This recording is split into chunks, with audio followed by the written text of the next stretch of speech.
Pakistan. I just want to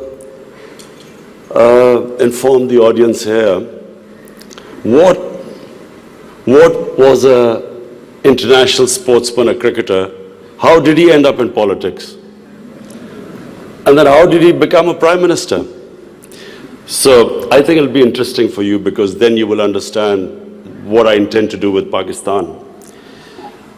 You see, I grew up in Pakistan. I'm the first generation of Pakistanis. When Pakistan in the 60s was considered the fastest growing country in Asia. It was actually a model of development for the developing world. I just met Sheikh Mohammed today and he again reminded me that Emirates Airline was helped by Pakistan Airlines in the 70s. So Pakistan was a country with optimism, hope. We grew rapidly. We had excellent governance system. Our bureaucracy was one of the best in Asia. And that's the Pakistan I grew up in. So then I played international cricket. When I started my international cricket, Pakistan was one of the weakest teams in world cricket. And we were emerging from colonialism. So we took great pride as our team became stronger and it competed. And by the time I left cricket, Pakistan was world champions. So I took pride, like my countrymen, as we competed internationally and we grew in confidence. But unfortunately, our country could not keep up that pace. Countries have, life of a country is in cycles. It's never in a straight line. You go up, you go down, course correction, countries come up, some countries don't go up. So in Pakistan's case, we were going up, and then various things happened when we started our down cycle. So when I left cricket, I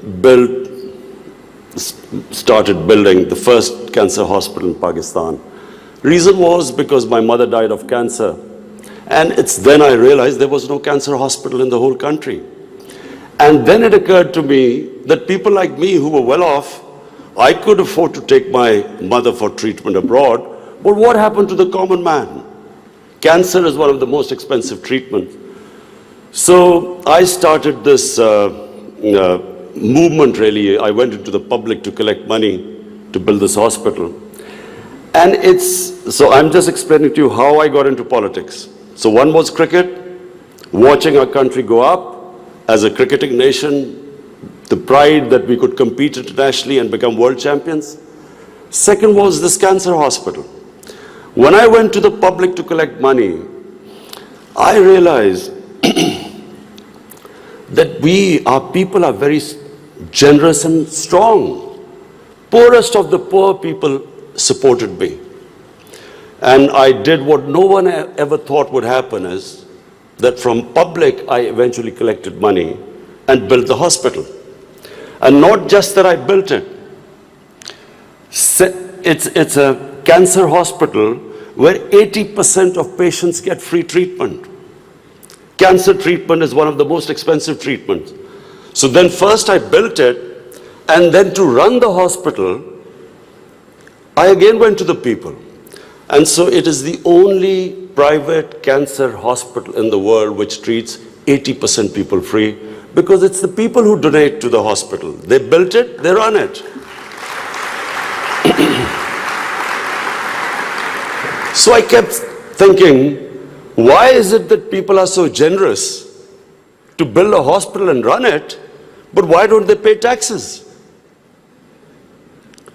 We were a country, and then I discovered we're a country which is amongst the top 5 countries in giving charitable donations. But at the same time, we are right at the bottom in giving taxes. And the reason was that people did not trust the government. They thought that their taxes were wasted by the government. It was spent on the lavish lifestyle of the ruling elite. So why would people pay taxes? And of course, then the levels of corruption, because corruption is basically stealing taxpayers' money. But there was a third reason why I ended up in politics. And that was, I watched, first of all, I used to play professional cricket in England, so half my year was in England and then half in Pakistan. And I saw how a developed country, how the institutions worked, why they went ahead, how the governments were accountable, how there was meritocracy, and above all, how there was human development, the money spent on human beings. So I could compare what was going on in Western countries, and then I could see what was happening in our own country. But then I also saw other countries develop, and one of them was UAE. I used to play cricket in UAE from 1980 onwards, and I saw UAE kept developing. And then afterwards we saw China develop. So the common thing in all countries that have gone ahead is governance. And governance has two aspects. One is a government has to be accountable. The more accountable a government, the more clean a government, the more successful it is. And secondly, again I repeat, is meritocracy. The better the system of getting the best talent to the top, the better the country. Let me just give you a sporting example. Australia is the most successful cricketing country in cricket history of over 200 years. Because Australia has the best system of bringing its talent up. Pakistan, in my opinion, and I'm not prejudiced, I understand cricket better than probably everyone in this hall. Pakistan has the greatest talent. Of all the countries I've played, I've never seen as much talent as in Pakistan. But we do not have a system of bringing that talent up. So what's the point of having great talent if you do not have a system of meritocracy which brings the talent up? And that's in every field. In the 60s, the reason Pakistan went up, because our civil service exam was the toughest. It was the most, all the young people wanted to go into Pakistan civil service. It was the toughest exam, we had the best talent that came up, and in 60s, the reason we progressed, one of the main reasons, was a civil service of very high quality. And gradually, as our system of merit went down, so did the country. So, I wanted Pakistan to go up. And as I said, I saw UAE going up. The way each year you came, it changed. It got better and better. And similarly, and of course the greatest example is China. For me, the thing about China which is just remarkable, no nation in the history of mankind has done what China has achieved. In 30 years, they have brought 700 million people out of poverty. It is just a phenomena which has never happened in human history. And of course, my motivation, again, of the Pakistan I wanted to see was based, and I am a student of history, Islamic history especially, was on the Prophet, or Prophet, peace be upon him, the state of Medina, which he created. Now, why do I say the state of Medina? Because the state of Medina laid the foundation of one of the greatest civilizations in the history of mankind. The principles that found the foundation of the state of Medina is what for the next 700 years was the greatest civilization on earth. And what were those principles?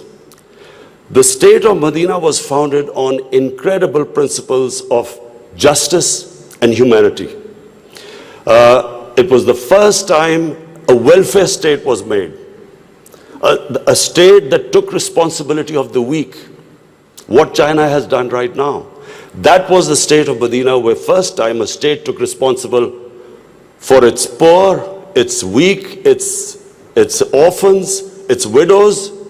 In the state of Medina, the first time pensions were created. Old people were also, it was a humane state. And secondly, there was justice, rule of law. These were the two main things. And the third thing, the Prophet of Islam, peace be upon him, made seeking knowledge a sacred duty. The word was that even if you have to go to China to seek knowledge, you must. Those days going to China meant not coming back. So the emphasis on seeking knowledge. For the next 700 years, all top scientists were Muslims. And that was the state of Medina. It laid that foundation. And then the way minorities, other religious people were treated. The Prophet signed famous, the Misak-e-Medina. There's still a letter in St. Catherine's Church which was signed with the Christians that your places of worship will be, till the end of time, they will be protected by Muslims. Secondly, that no forcible conversions would be in Islam. Thirdly, the Prophet's last sermon, it is a charter of human rights. It's about how human beings are equal. So it was a humane state created, rule of law, emphasis on education, that led to the growth of Muslim civilization. So this is, in Pakistan, we want the same basis of our state. The rise of what I believe, the way our country will rise, it will go back to those principles. We must, number one, have rule of law, everyone equal before the law. State must be accountable. We must have a welfare state where the state must take responsibility of its poor people. Half our population is on the poverty line or just above, and about 25% are below the poverty line. The state must take responsibility. All policies of the state must be, like in China, how do we lift the people from the bottom?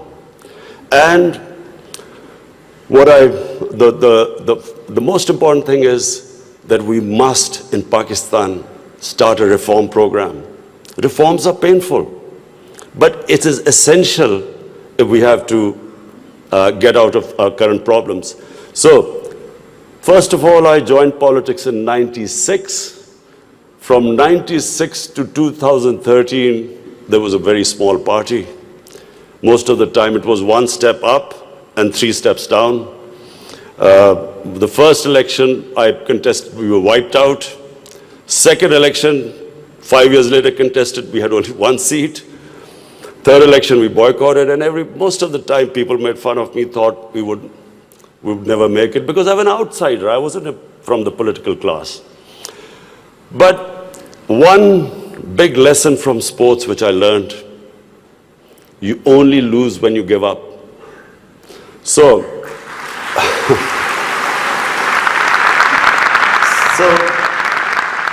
kept learning from my mistakes, kept getting up, falling, getting stronger. Eventually, we formed government in one of the 4 provinces in 2013, and it was the KP province which was devastated by war on terror. It was on the border of Afghanistan, the tribal areas, the whole fighting took place in that region. The police was devastated by attacks. We had 70% of industry closed, and KP has a reputation that they only give you 1 chance. Each government comes once, it's ousted the next time. So we came in a coalition government and we started our reform programs. First of all, we started spending money on human development, health and education. Secondly, we did, first time in Pakistan history, no party had done before, we started spending money on climate change. Pakistan is about 8th in the countries that are most vulnerable to climate change. So we took this ambitious mission of planting 1 billion trees in 5 years. And then we reformed the police, depoliticized our police, depoliticized our bureaucracy, and then started tourism. Because KP has a lot of tourist sites. It has was the center of Buddhist civilization, so religious tourism, but we have the best mountain scenery there. So anyway, by the end of 5 years, we had half poverty in those 5 years. The poverty had gone half. And a province which never gave you a second chance, we came back with 2/3 majority in 2018. Not only did we win there, then we formed government in the last election. We got 17 million votes, which is the highest ever won by a party. And so now we have our reform agenda. And as I repeat, reforms are painful. You know, when you take reforms, when you make reforms, people suffer. They go through difficult times. It's like a surgery. When you conduct surgery, for a while, the patient suffers, but then he improves. The worst thing that can happen to a society is that you keep postponing reforms because of the fear that you will have opposition, the vested interest will stand up, and you don't do reform. So we've started on an ambitious reform program. That's number one. We are trying to change improve all our economic policies. We have trying to cut down our fiscal deficit. We are trying to improve exports, cut down our imports. We have unfortunately had to raise bills because we came up with, when we got into power, we had massive fiscal deficit and current account deficit. So we are doing that. But in my opinion, Pakistan now has a chance. Already we are seeing optimism. Investors are coming into our country. We feel that this is the time that Pakistan will take off. The most important thing, and while talking to Sheikh Mohammed last time, he told me something very interesting. He said that you must allow businesses to make money. Investors must make profits. And the reason is simple. If people don't come into business for charity, they come into business to make money. So if they can make money, more people come and invest. So this is what we've done. We have started working on ease of doing business, making it easier for people to do business, easier for the investors. We are changing our tax laws, which were very cumbersome. So we are conducting a series of reforms. And already we're seeing the signs of the country improving. But most important, Pakistan has the best tourist potential. At the moment, we have hardly any tourism compared to other countries. But Malaysia, with just beach tourism and resorts, Malaysia has $22 billion it makes from tourism.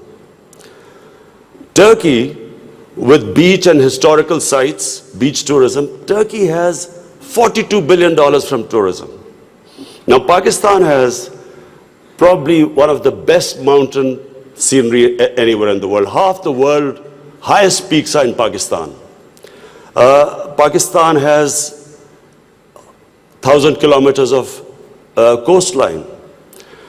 Pakistan has the oldest historical monuments, probably as old as anywhere in the world. We have Indus Valley civilization, which is 5,000 years old.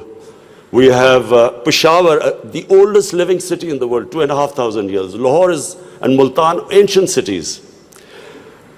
But what we have, probably more than any other, hardly any other country has, is religious tourism. We have, for Muslims, we have the Makkah and Medina of the Sikhs. The Sikh religion has the two holiest sites in Pakistan, and we have just opening those sites for Sikhs. And we have opened up a visa regime. First time in Pakistan, we have 70 countries which can come in and get visa at the airport. We also have, I mentioned Buddhist civilization, the Gandhara civilization, which was the cradle of Buddhist civilization, is in KP, north of Islamabad. Some of the ancient sites, the biggest sleeping Buddha, 40 feet, is in Haripur. And then we have For the Sufis in Islam, we have some of the greatest highest number of Sufi shrines all over Pakistan. So what we are doing is we are opening up the country. We are opening up for tourism, investors, and I would like to finish my talk by saying something else which Sheikh Mohammed said. Sheikh Mohammed said, apart from this great thing which has stuck in my mind, that a businessman must make money. You see, what happened in Pakistan was people were making money. Then came 70s and we had a socialist government. When the socialist government came in, everything went anti the big businesses. They was nationalized. And the mindset of our bureaucracy and our politicians was that somehow making money was a sin. So now we are reversing the whole thing. We are now asking businesses that, look, we will help you in making money, because the more money they make, the more investment will come. But the only thing is, the money, as we create wealth, that wealth will be used to lift people out of poverty. So we want an equitable growth. We don't want the rich to get richer and the poor to get poorer. I am really against this neoliberal economics where you have 62 people owning as much wealth as 3 billion people on this earth. I think that the distribution of growth should be equitable. But the last thing I wanted to say about what Sheikh Mohammed, I still remember. It's very important that to take risks in life. Sheikh Mohammed said that when 9/11 took place, he immediately called up Sheikh Ahmed and Emirates Airline and said, buy aircrafts and engines of aircraft, because everything went down. Prices of planes went down. People were not flying as much. This is the key, in my opinion. This is the difference between very successful people and people who don't take risks. I have played 20 years of international cricket. I saw a lot of players with a lot of talent, but they never made it big because they were scared of losing. They would not take risks. Players with less talent, but that ability to take risks, chances, they also had bad times. But eventually, the ones who took more chances and risks were the ones who made it big. This is the time, my last word is to the investors. This is the time to come to Pakistan when it is just going on the upswing. This is the time to invest in the country. And don't miss the boat. Thank you.